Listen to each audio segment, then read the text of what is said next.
ओम नमस्ते। आज का मेरा विषय है आहार। आहार को चरक सूत्र में कहा है त्रय उपस्तंभा इति आहारः स्वप्नो ब्रह्मचर्यमिति, यानी कि आहार को आधार कहा है मनुष्य को जीवन के लिए। और तैत्तिरीय उपनिषद में मनुष्य की उत्पत्ति आहार से होने का क्रम बताया है। वहाँ पर कहा है आकाशात् वायुः वायोस्तेजः तेजसः उदकम् उदकात् पृथ्वी पृथिव्या औषधयः औषधिभ्यो अन्नम् अन्नात् पुरुषः।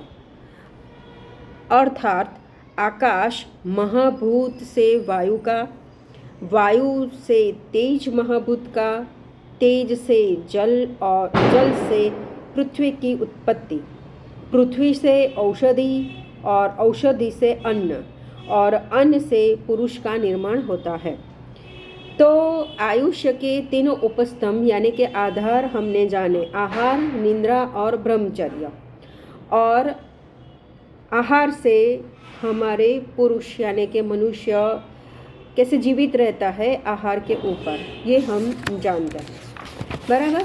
अभी हम आहार के परिणाम के बारे में जानते हैं। तो इसके लिए चरक सूत्र में कहा है प्राणः प्राणभृता मन्नमन्नं लोकाभिधावति वर्णः प्रसादः सौस्वर्य जीवितं प्रतिभा सुखम तुष्टिः पुष्टिबलं मेधा सर्वमन्ये प्रतिष्ठितम। अर्थात सभी प्राणियों का प्राण अन्न पर निर्भर होता है। हर प्राणी अन्न प्राप्ति के लिए प्रयत्न करता है।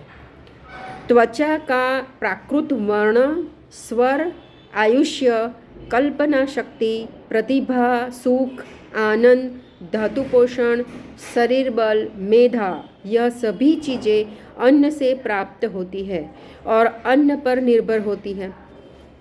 बराबर। तो हमारे लिए जीवन में अन्न कितना महत्वपूर्ण है। हम मनुष्य को जब भूख लगती है तब अन्न की ही उसको अपेक्षा रहती है। और फिर सभी मनुष्य देखते हैं हम, पापी पेट का सवाल है, सब अच्छा भोजन प्राप्ति के हेतु ही दिन भर प्रयत्नशील रहता है कि उसे अच्छा अन्न प्राप्त हो और वो अपनी भूख को संतुष्ट कर सके, है ना। अभी ये भी एक प्रश्न उठता है कि आहार करने का यानी कि भोजन करने का सही समय क्या होना चाहिए। तो वैसे इसमें कोई रॉकेट साइंस है नहीं, सिंपल। जब भूख लगे तब खाना है ना।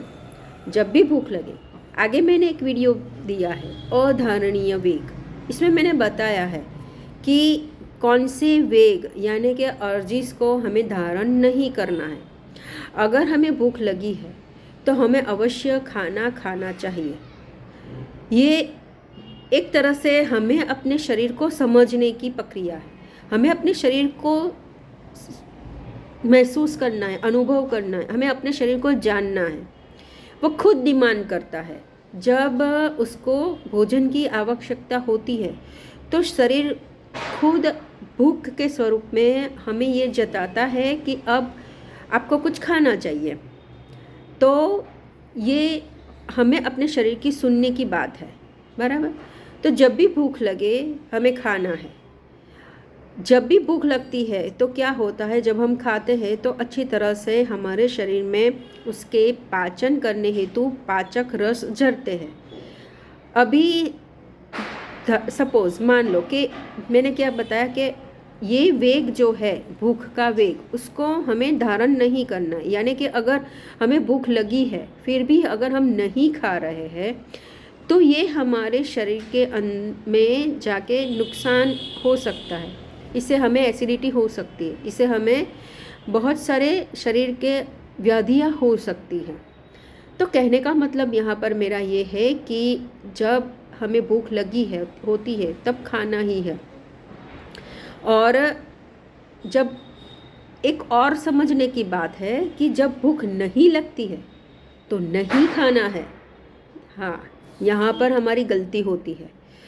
ज़्यादातर क्या होता है, भूख लगती है तो खा भी लेते हैं, लेकिन यहाँ पर ध्यान देने वाली बात यह है कि अगर भूख नहीं है तो खाना नहीं है। हमारा शरीर ने अभी डिमांड नहीं किया है कि भाई कुछ खाना दो, लेकिन हम क्या करते हैं, गलती हमारी क्या कहाँ पर होती है, हमने पेट भर खा लिया, संतुष्टि से खा लिया, और अगर हमारे सामने कोई अपनी जो अच्छी हमें अच्छी लगती है, बहुत टेस्टी लगती है, हमें अच्छी लगती है, और वो चीज़ अगर हमारे सामने आ जाए तो फिर हम गए, तो फिर क्या होता है, हम खा लेते हैं। गलती यहाँ पर होती है ना।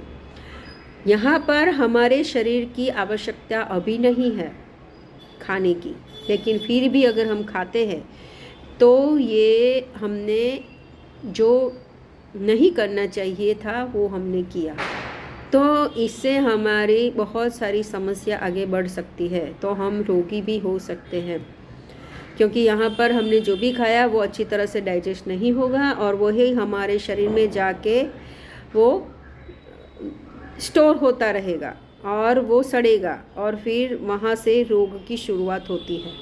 तो ये हमें ध्यान में रखना है कि जब भी भूख लगे तो खाना ही है, और जब भूख नहीं लगती है तो नहीं खाना है। सिंपल सा फंडा है, बस आपको अपनी शरीर की सुननी है। ओम।